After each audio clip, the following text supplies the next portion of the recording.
Hello बच्चों आपका chapter चला हुआ है सदिश विश्लेषण। और सदिश विश्लेषण में जो पॉइंट आज आपको पढ़ाना है वो पॉइंट है आर्टिकल नंबर 6.14 नदी में नाव की गति। देखिए नदी में नाव की गति समझिए एक बार। देखो जो नदी होती है उसमें नाव चलती है, तो नाव किस डायरेक्शन में ज़्यादा तेज़ी से चल सकती है, किस डायरेक्शन में ज़्यादा कम तेज़ी से चल सकती है, अर्थात जो नाव का जो फ्लो है वो किस प्रकार और किस कारक पर निर्भर करता है। देखिए नदी में नाव अथवा तैराक की गति सदैव नदी में जल प्रवाह के वेग तथा स्थिर जल में नाव अथवा तैराक के वेग के परिणामी वेग की दिशा में होती है। मान लिया नदी में जल प्रवाह का वेग वेक्टर VR है तथा स्थिर जल में नाव अथवा तैराक का वेग वेक्टर VM तथा नदी की चौड़ाई S है। ये कंडीशन दे रखी है बच्चों। यहाँ पे देखिए ये वेक्टर VR है, ये वेक्टर VM है और ये वेक्टर V है। ये पॉइंट है A और ये पॉइंट है B, ये है ओरिजिन O पॉइंट, ये डिस्टेंस है S।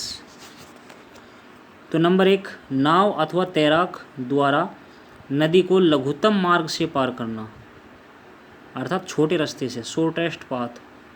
नाव अथवा तैराक को बिंदु O से, यहाँ से बिंदु O से नदी को लघुत्तम मार्ग OB पर पार करने के लिए, जो OB है लघुत्तम मार्ग OB शॉर्टेस्ट जो डिस्टेंस है, पार करने के लिए उसे जल प्रवाह के विपरीत दिशा में OB से कोण थीटा पर इस प्रकार गति करनी चाहिए कि नाव अथवा तैराक तथा नदी के जल प्रवाह के वेग का परिणामी जो है OB दिशा में हो।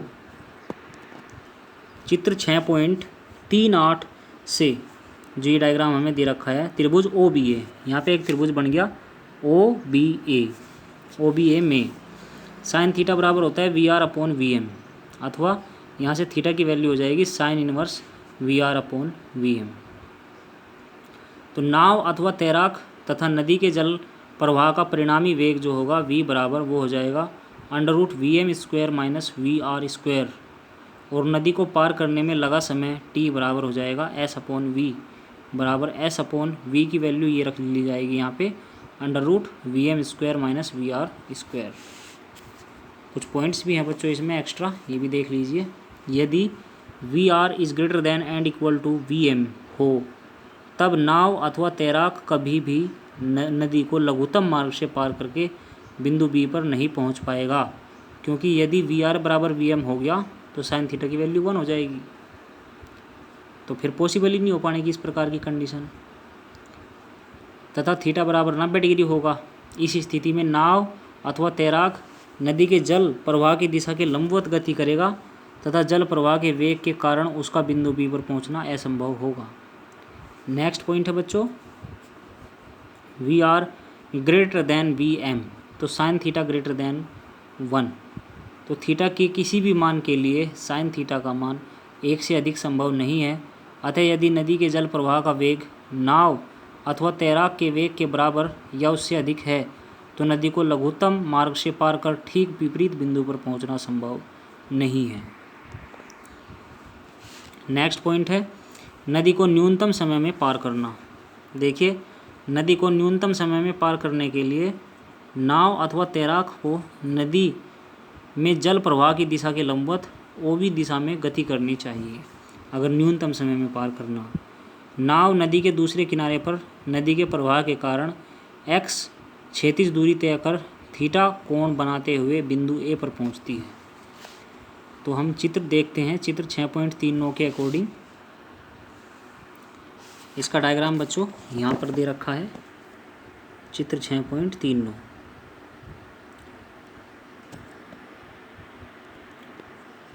त्रिभुज OBA में यहाँ पे एक त्रिभुज बन रहा है OBA। इस त्रिभुज में tan थीटा बराबर VR/VM, VR यहाँ पर है और VM यहाँ पर है, अथवा थीटा बराबर tan इनवर्स VR/VM, अर्थात V का जो नाव अथवा तैराक तथा नदी के जल प्रवाह के वेग का परिणामी वेग V बराबर हो जाएगा √VM² + VR²। तो नदी को पार करने में लगा समय t बराबर S/VM हो जाएगा। तो नाव अथवा तैराक द्वारा तय की गई क्षैतिज दूरी x बराबर t गुणा VR अथवा x बराबर S गुणा VR/VM। तो बच्चों ये इसका पॉइंट हो जाएगा। एक क्वेश्चन है यहाँ पे न्यूमेरिकल, ये देख लीजिए। उदाहरण 11, एक नाव जिसकी शांत जल में चाल 5 किलोमीटर प्रति घंटा है 1 किलोमीटर चौड़ी नदी को सबसे छोटे संभव मार्ग से 15 मिनट में पार करती है। नदी के जल का वेग किलोमीटर प्रति घंटा में ज्ञात कीजिए। तो इसको सॉल्यूशन देखिए। माना नदी के जल का वेग v किलोमीटर प्रति घंटा है तथा नाव का सबसे छोटे मार्ग बिंदु ए से चलकर बिंदु बी पर पहुंचना है। अतः मार्ग ए बी के अनुदिश नाव का वेग v बराबर दूरी बटे समय बराबर नदी की चौड़ाई ए बी बटे समय t। तो नदी की चौड़ाई ए बी कितनी है 1 किलोमीटर बटे समय कितना है 15/60 घंटे हो गए। जब आप इसको हल करोगे तो 4 किलोमीटर प्रति घंटा यहाँ से v की वैल्यू आ जाएगी। अब मान लिया नाव को AC दिशा में खींचा जा रहा है, अर्थात AC दिशा में आगे बढ़ाया जा रहा है, AC इस डायरेक्शन में।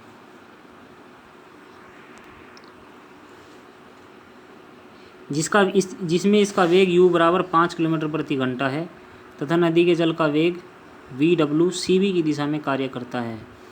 चूँकि नाव पर उसका स्वयं का वेग तथा जल का वेग दोनों कार्य कर रहे हैं, अतः यह वेग v बराबर 4 किलोमीटर प्रति घंटा नाव का परिणामी वेग होगा जो AB दिशा में कार्य करेगा। जो डायरेक्शन होगी इसकी वो होगी AB। अतः समकोण त्रिभुज ABC से एक समकोण त्रिभुज बन गया ABC। इसमें देखिए AC का होल स्क्वायर बराबर AB का होल स्क्वायर प्लस CB का होल स्क्वायर, यानी कि 5 का स्क्वायर बराबर 4 का स्क्वायर प्लस VW का स्क्वायर। तो VW का स्क्वायर बराबर हो जाएगा 5 का स्क्वायर 25, 4 का स्क्वायर 16, 25 में 16 गए 9 बचे। अतः नदी के जल का वेग VW बराबर हो जाएगा √9 अर्थात 3 किलोमीटर प्रति घंटा। तो नदी के जल का वेग यहाँ से 3 किलोमीटर प्रति घंटा आ जाएगा। नेक्स्ट पॉइंट देखिए बच्चों, आपेक्षिक अथवा सापेक्ष वेग। किसी एक वस्तु का दूसरी वस्तु के सापेक्ष वेग जो है पहली वस्तु की दूसरी वस्तु के सापेक्ष स्थिति परिवर्तन की समय दर के बराबर होता है।